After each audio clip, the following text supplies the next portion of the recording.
Hello friends, कैसे हो आप सभी। देखिए मित्रों, जिस प्रकार से अपन पढ़ रहे थे ब्रिटिश कालीन भारतीय शासन व्यवस्था, इस टॉपिक का अपन ने अध्ययन कर लिया है और अभी इसका अपन टेस्ट लेने वाले हैं। और ये वीडियो कई मित्रों तक पहली बार मैं पहुंचा रहा हूं, तो वीडियो बहुत ही इंपॉर्टेंट होने वाला है मित्रों। शुरू से लेकर अंत तक जरूर देखिए और इसी प्रकार की सामाजिक विज्ञान के टॉपिक वाइज टेस्ट सीरीज ग्रहण करने के लिए चैनल को अभी सब्सक्राइब कर दीजिए और रेगुलर अपने वीडियो इसी प्रकार आते रहेंगे और संपूर्ण कोर्स की तैयारी अपन बहुत ही अच्छे से करेंगे। तो मित्रों, शुरू करते हैं ब्रिटिश कालीन शासन व्यवस्था, जो भारतीय शासन व्यवस्था।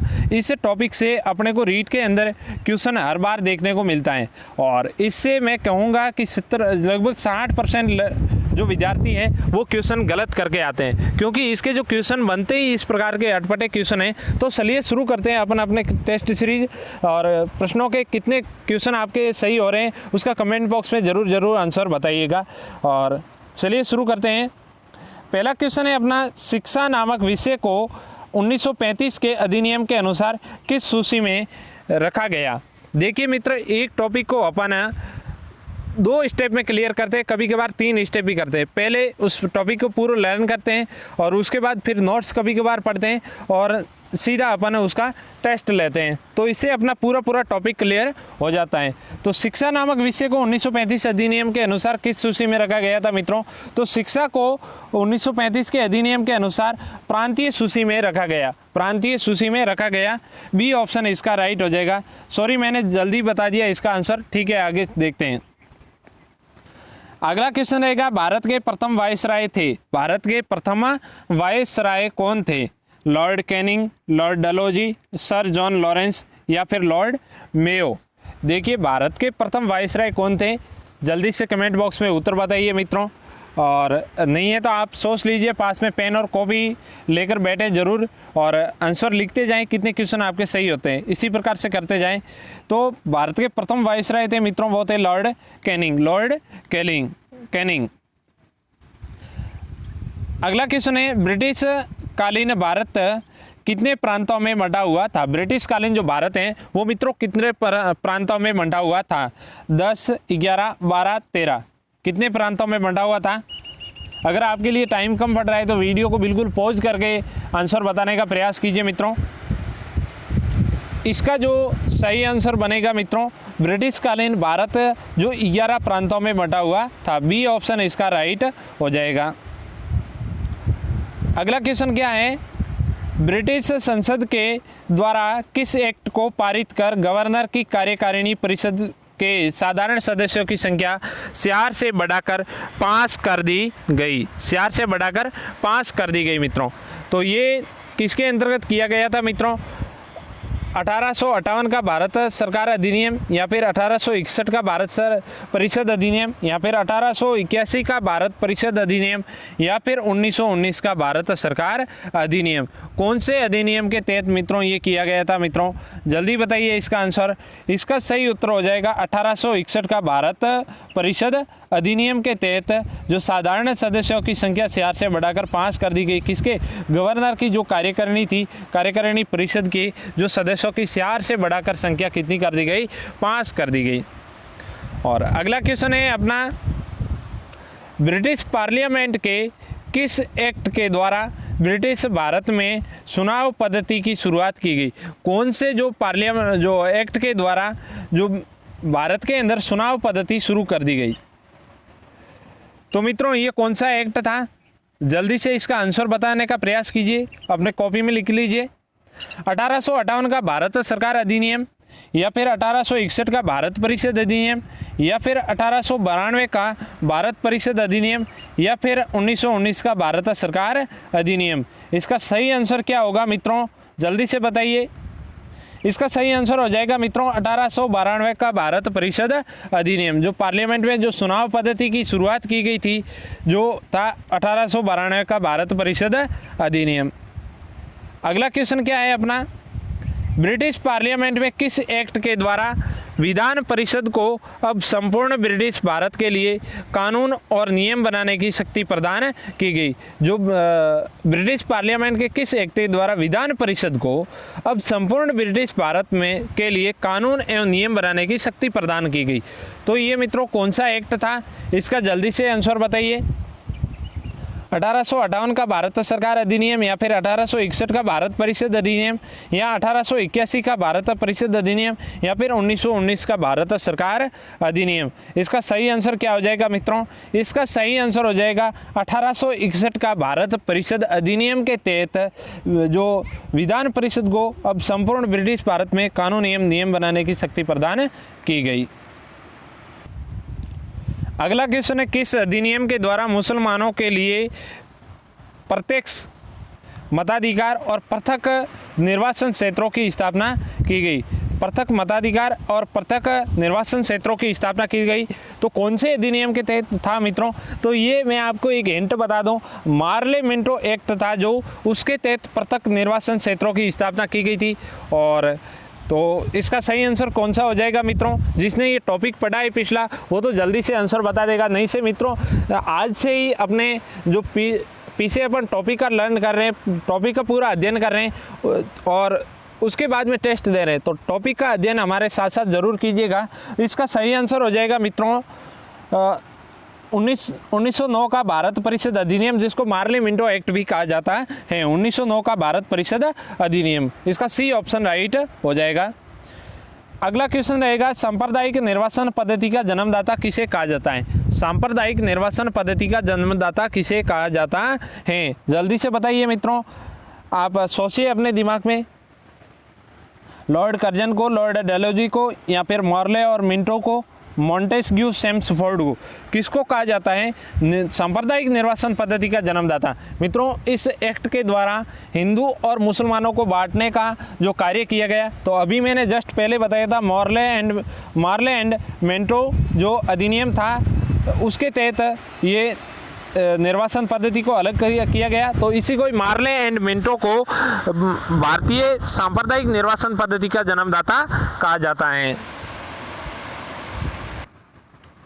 माफ़ कीजिए मित्रों, थोड़ी सी हवा ज़्यादा चल रही है, मैं थोड़ा इसको वीडियो को शूट कर रहा हूँ, ये थोड़ा खुले में बैठ के कर रहा हूँ।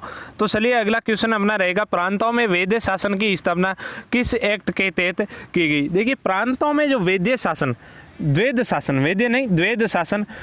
शासन की स्थापना किस एक्ट के द्वारा की गई? बहुत ही इंपॉर्टेंट क्वेश्चन है। प्रांतों में द्वैध शासन प्रणाली कब से लागू की गई, कौन से एक्ट के तहत की गई थी मित्रों? तो जल्दी से आंसर बताने का प्रयास कीजिए। 1858 का भारत सरकार अधिनियम या फिर 1861 का भारत परिषद अधिनियम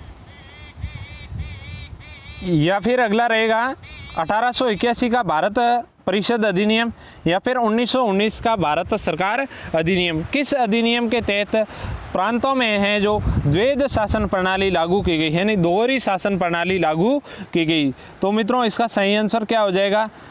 इसका सही आंसर हो जाएगा मित्रों डी ऑप्शन इसका राइट हो जाएगा। 1919 एक्ट के तहत भारत सरकार अधिनियम के तहत जो प्रांतों में द्वैध शासन प्रणाली लागू की गई। अगला क्वेश्चन क्या रहेगा अपना? अगला क्वेश्चन है, किस एक्ट के द्वारा भारत सचिव जो वेतन भारत सरकार से मिलता था, इस अधिनियम के द्वारा वह अंग्रेजी कोष से मिलना तय हो गया? देखिए जिस प्रकार से भारत सचिव हुआ करता था, भारत सचिव जो इंग्लैंड में बैठा करता था, उसको पहले वेतन है जो भारत सरकार से मिलता था, लेकिन कौन से अधिनियम के तहत वह अंग्रेजी कोष से मिलना तय हो गया था मित्रों? तो इसका सही आंसर क्या हो जाएगा? 1858 का भारत सरकार अधिनियम या फिर 1861 का भारत परिषद अधिनियम या फिर 1881 का भारत परिषद अधिनियम या फिर 1919 का भारत सरकार अधिनियम। इसका सही ऑप्शन क्या हो जाएगा मित्रों? तो यही वही एक्ट था जिससे प्रांतों में द्वैध शासन प्रणाली लागू की गई और भारत सचिव को अंग्रेजी कोष से वेतन मिलना शुरू हो गया था। ये था 1919 का भारत सरकार अधिनियम, 1919 का भारत सरकार अधिनियम। अगला क्वेश्चन है, प्रांतों में द्वैध शासन समाप्त कर केंद्र में द्वैध शासन को लागू किस एक्ट के तहत किया गया? देखिए प्रांतों में वैध शासन को समाप्त कर केंद्र में जो है द्वैध शासन प्रणाली लागू करने का जो किस एक्ट के तहत कार्य किया गया था मित्रों? इसका सही आंसर क्या हो जाएगा? ये 4 ऑप्शन है आपके सामने। 1858 का भारत शासन अधिनियम या फिर 1919 का भारत सरकार अधिनियम या फिर 1935 का भारत शासन अधिनियम या फिर 1919 का भारत परिषद अधिनियम। कौन से अधिनियम के तहत किया गया था मित्रों? इसका सही आंसर क्या हो जाएगा? तो जो देखिए 1919 के तहत तो प्रांतों में लागू किया गया था और 1935 में ये जो है केंद्र में लागू कर दिया गया था। इसका सही ऑप्शन हो जाएगा सी ऑप्शन, इसका राइट हो जाएगा, सी ऑप्शन इसका राइट हो जाएगा। अगला क्वेश्चन क्या रहेगा अपना? अगला क्वेश्चन है किस अधिनियम के द्वारा भारत में सर्वप्रथम संघात्मक सरकार की स्थापना की गई? कौन से अधिनियम? तो इसका सही आंसर क्या हो जाएगा मित्रों? 1909 का एक्ट, या फिर 1919 का एक्ट, या फिर 1935 का एक्ट, या फिर 1947 का एक्ट। कौन से एक्ट के तहत सर्वप्रथम संघात्मक सरकार की स्थापना की गई मित्रों?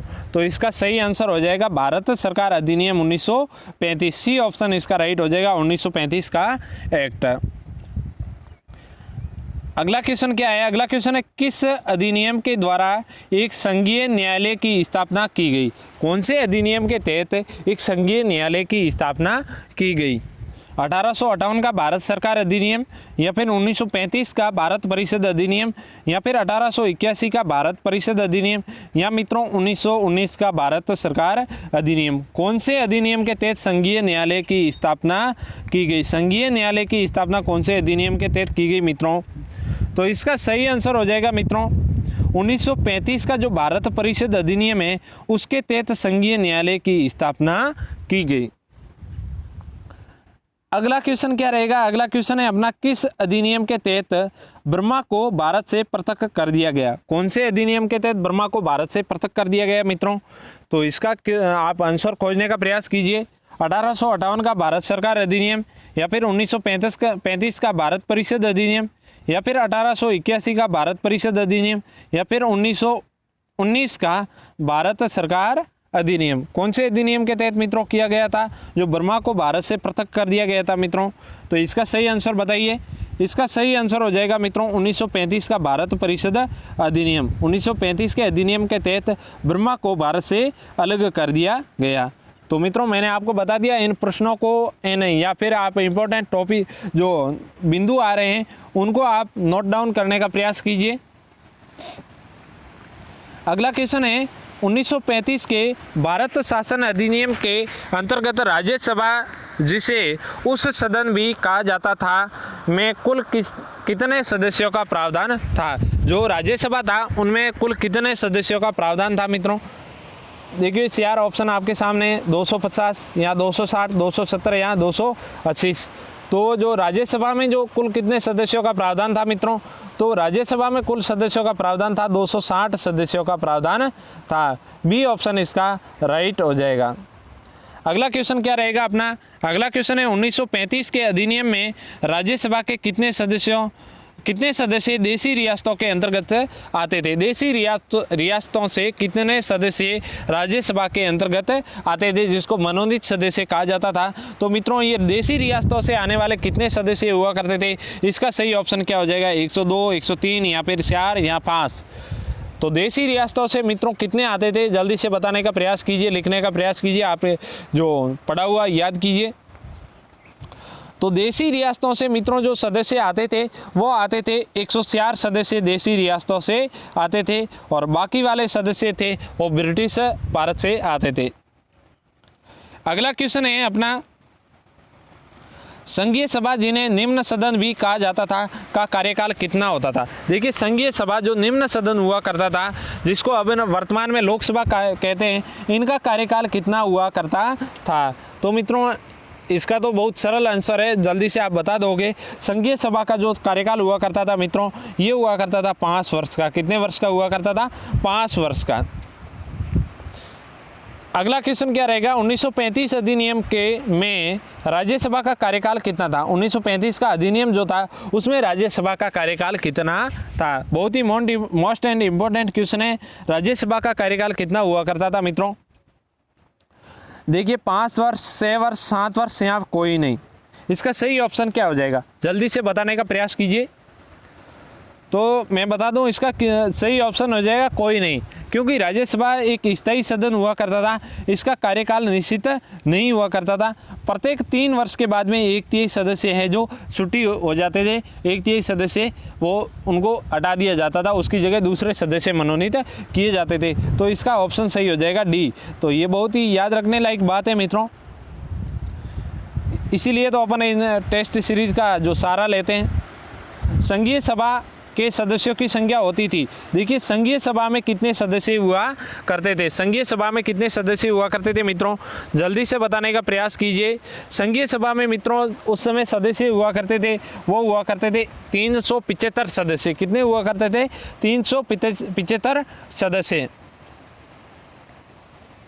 चलिए अगले क्वेश्चन की ओर। अगला क्वेश्चन क्या रहेगा अपना, 1935 के एक्ट में निम्न सदन में देशी रियासतों को कितने जो है स्थान निर्धारित किए गए थे। देखिए निम्न सदन जो था संघीय सभा जिसको कहते थे अपन, उसको देशी रियासतों से कितने स्थान जो निर्धारित किए गए थे, देशी रियासतों से कितने सदस्य आते थे।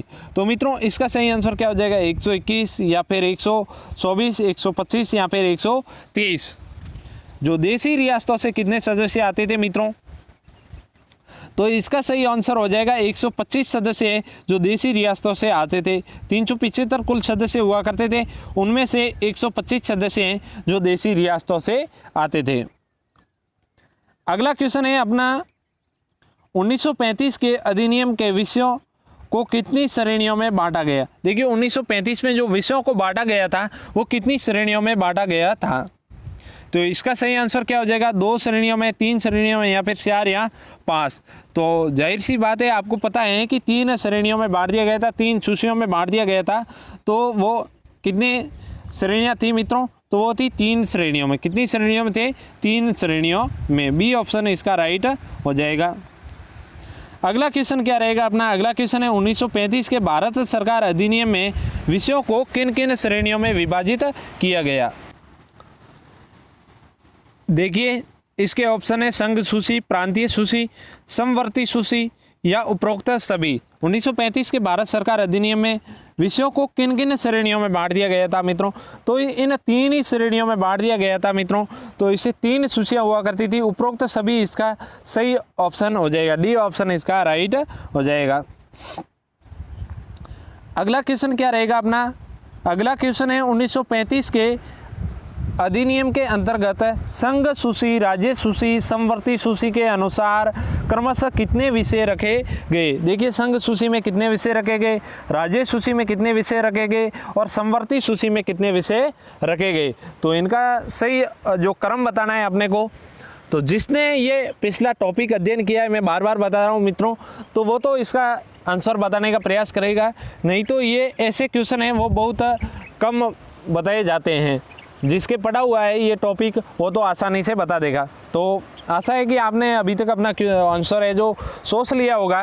तो इसका सही ऑप्शन हो जाएगा, जो संघ सूची में मित्रों हुआ करते थे विषय वो थे 59, राज्य सूची में 54 विषय और समवर्ती सूची में 36 विषय हुआ करते थे।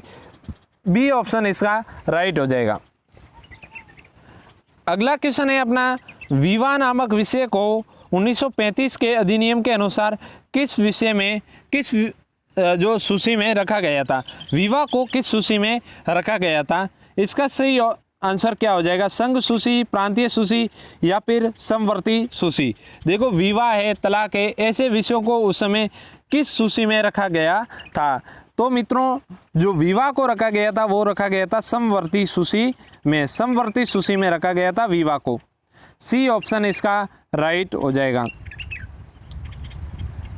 अगला क्वेश्चन है अपना, भारतीय शिक्षा का मैग्ना कार्टा कहा जाता है। भारतीय शिक्षा का मैग्ना कार्टा किसे कहा जाता है। बहुत ही इंपॉर्टेंट क्वेश्चन है, 2-3 बार रीट में पूछा गया क्वेश्चन है। तो भारतीय शिक्षा का मैग्ना कार्टा किसे कहा जाता है मित्रों, जल्दी से बताने का प्रयास कीजिए। इसका 1754 का साल्सवुड का डिस्पेच पत्र या फिर 1935 का भारत शासन अधिनियम, 1919 का भारत सरकार अधिनियम या फिर 1854 का साल्सवुड का डिस्पेच पत्र। देखिए मित्रों इसका सही ऑप्शन क्या हो जाएगा।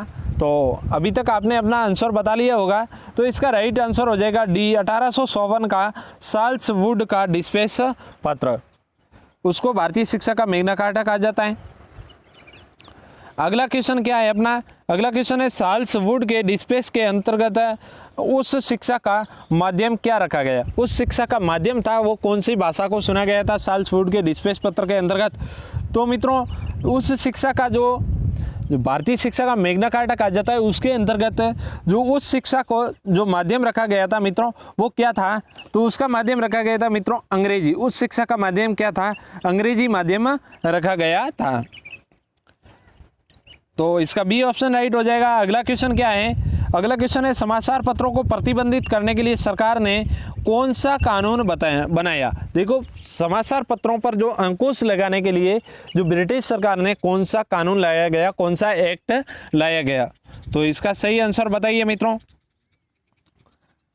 26 क्वेश्चन का सही आंसर क्या हो जाएगा मित्रों, 1858 का वर्नाक्यूलर प्रेस एक्ट, या फिर 1861 का वर्नाक्यूलर प्रेस एक्ट, 1885 का वर्नाक्यूलर प्रेस एक्ट, या फिर 1878 का vernacular press act.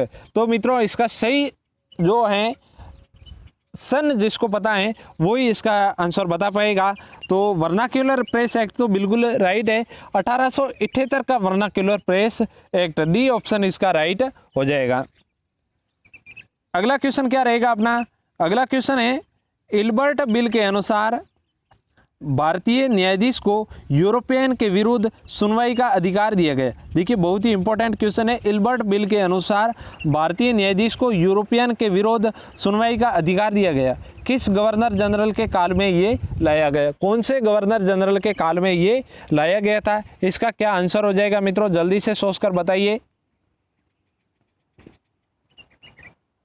Lord Canning के काल में, या फिर डलहौजी के, या फिर लॉर्ड रिपन के, या फिर लॉर्ड हेस्टिंग से, किसके काल में लाया गया था मित्रों, इसका सही आंसर हो जाएगा लॉर्ड रिपन के काल में ये लाया गया था, लॉर्ड रिपन के काल में लाया गया, सी ऑप्शन इसका राइट हो जाएगा।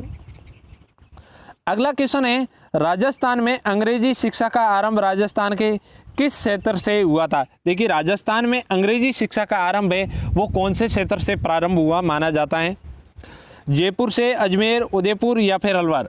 जयपुर, अजमेर, उदयपुर, या फिर अलवर। इसका राइट आंसर क्या हो जाएगा मित्रों, जल्दी से बताने का प्रयास कीजिए। देखिए मित्रों इसका अपन हिंट के माध्यम से लगा सकते हैं। देखिए राजस्थान में जो अंग्रेजी जो ब्रिटिश शासन हुआ करता था, बाकी जो पूरा का पूरा राजस्थान है वो रियासती शासन व्यवस्था थी उसमें, लेकिन जो अजमेर मेरवाड़ा एक केंद्र शासित प्रदेश था, यहाँ पर है जो ब्रिटिश सीधा शासन करता था, ब्रिटिश शासन के अंतर्गत आता था ये।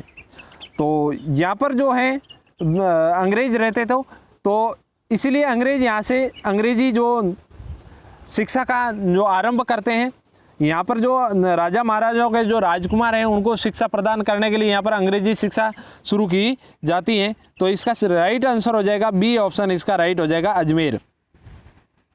अगला क्वेश्चन क्या रहेगा अपना, ब्रिटिश काल में राजस्थान की रियासतों में किसी नाबालिग कुमार के राजा बनने पर ब्रिटिश सरकार द्वारा पॉलिटिकल एजेंट की अध्यक्षता में किसका गठन किया जाता था। देखिए ब्रिटिश काल में राजस्थान में रियासतों में किसी नाबालिग राजकुमार के राजा बनने पर ब्रिटिश सरकार पॉलिटिकल एजेंट की अध्यक्षता में किसका गठन किया जाता था।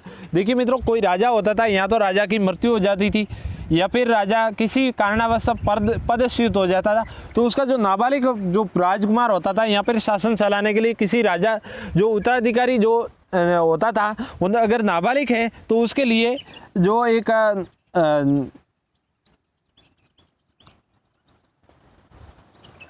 एक गठन किया जाता था, एक परिषद का गठन किया जाता था, उसका क्या नाम था मित्रों। तो इसका आंसर बताने का प्रयास कीजिए। तो इसका राइट आंसर हो जाएगा बी, अभिभावक परिषद। अभिभावक परिषद का गठन किया जाता था। अगला क्वेश्चन क्या रहेगा अपना, अगला क्वेश्चन है ब्रिटिश काल में जयपुर राज्य में सर्वोच्च न्यायालय किसे कहा जाता था। देखिए ब्रिटिश काल में जयपुर राज्य में सर्वोच्च न्यायालय किसे कहा जाता था। देखिए पहले सर्वोच्च न्यायालय था वो एक सर्वोच्च न्यायालय बनाया गया, फिर उसके दो टुकड़े हो गए थे, एक का नाम था इजलास, दूसरा था महकमा खास। इनमें से जयपुर राज्य में सर्वोच्च न्यायालय किसे कहा जाता था। जयपुर राज्य में पर्टिकुलर जयपुर राज्य का पूछ रहा है मित्रों, तो जयपुर राज्य में महकमा खास बोला जाता था, उसको महकमा खास बोला जाता था। बी ऑप्शन इसका राइट हो जाएगा, बी ऑप्शन इसका राइट हो जाएगा। अगला क्वेश्चन क्या रहेगा अपना, अगला क्वेश्चन है बीकानेर रियासत में किस सिद्धांत के आधार पर न्याय व्यवस्था लागू की गई। बीकानेर रियासत में किस सिद्धांत के आधार पर न्याय व्यवस्था लागू की गई। समान शासन व्यवस्था, या फिर शक्तिकरण पृथक्करण का सिद्धांत, या फिर राजा का सर्वोच्च शासन, या फिर उपरोक्त में से कोई नहीं। तो मित्रों बीकानेर में जो किस सिद्धांत के तहत न्याय व्यवस्था लागू की गई थी, तो बीकानेर में शक्ति पृथक्करण के सिद्धांत के आधार पर न्याय व्यवस्था लागू की गई थी। बी ऑप्शन इसका राइट हो जाएगा। अगला क्वेश्चन क्या रहेगा, प्रज्ञा किसे कहा जाता था? प्रज्ञा किसे कहा जाता था? देखिए मित्रों, प्रज्ञा क्या होता था? राज्य की सर्वोच्च इकाई, या फिर ग्राम पंचायत के नीचे की इकाई, या फिर ग्राम पंचायत के ऊपर की प्रशासनिक इकाई, या फिर उपरोक्त में से कोई नहीं। देखिए प्रज्ञा क्या होता था, प्रज्ञा किसे कहा जाता था? तो मित्रों इसका सही आंसर क्या हो जाएगा, जल्दी से बताने का प्रयास कीजिए। प्रज्ञा एक ग्राम पंचायत के ऊपर की एक प्रशासनिक इकाई हुआ करती थी, उसको प्रज्ञा कहा जाता था। जिस प्रकार से अभी अपन ले सकते हैं तहसील से या ब्लॉक से, अपन उसका जो उदाहरण ले सकते हैं। अगला क्वेश्चन क्या हो जाएगा, अगला क्वेश्चन है 1858 के भारत सरकार अधिनियम के अंतर्गत एक नवीन व्यवस्था प्रारंभ की गई। इसमें सेना के पुनर्गठन के लिए भारतीय सैनिकों की तुलना में यूरोपियन सैनिकों का अनुपात बढ़ा दिया गया। किस कमीशन की रिपोर्ट के आधार पर ये किया गया था? तो मित्रों बहुत ही इंपॉर्टेंट क्वेश्चन है। 1858 का जो भारत सरकार अधिनियम था, इसके तहत जो है कौन से कमीशन के तहत जो है यूरोपियन सैनिकों की संख्या बढ़ा दी गई थी? तो मित्रों इसका सही आंसर क्या हो जाएगा, इसका राइट आंसर हो जाएगा मित्रों पील कमीशन। पील कमीशन इसका राइट आंसर हो जाएगा। अगला और अंतिम क्वेश्चन है मित्रों, 1857 की क्रांति के पश्चात भारत का प्रथम वायसराय किसे बनाया गया? देखिए 1857 की क्रांति के बाद में भारत का जो प्रथम वायसराय किसको बनाया गया मित्रों? इसका सही आंसर बताना है लॉर्ड कर्जन, लॉर्ड हेस्टिंग्स, या फिर लॉर्ड कैनिंग। तो मित्रों जो 1857 की क्रांति के बाद वायसराय नियुक्त किया गया था वो था लॉर्ड कैनिंग को। सी ऑप्शन इसका राइट हो जाएगा। तो मित्रों आज के क्वेश्चन इतने ही थे। बताइए आप कितने क्वेश्चन आपके सही हुए हैं। वीडियो पसंद आया तो लाइक कीजिए और दोस्तों के साथ ज़्यादा से ज़्यादा शेयर कीजिए। इसी प्रकार हमारे साथ बने रहिए, ऐसे ही क्वेश्चन आपके साथ लाए जाएंगे और अपना अच्छी तरीके से रीड की तैयारी करवाएंगे। तो आज की वीडियो में इतना ही, मिलते हैं अगले वीडियो में। जब तक के लिए जय हिंद, जय भारत, वंदे मातरम।